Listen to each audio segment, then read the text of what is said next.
तौकीर आए तो उसे बता देना कि मैं आई। जी मैडम।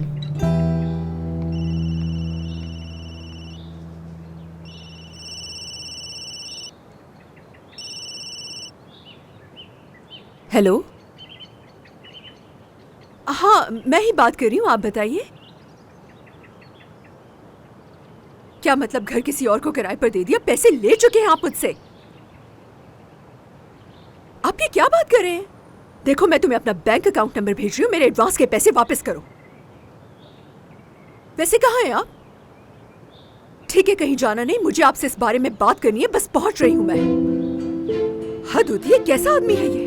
मेरे पैसे मुझे ही वापस करने के लिए अपने पास बुला रहा है।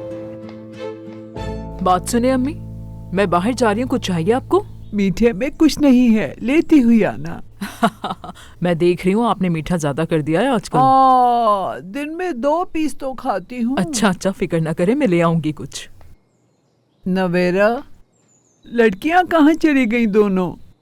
वो वापस आएंगी, जरूर आएंगी।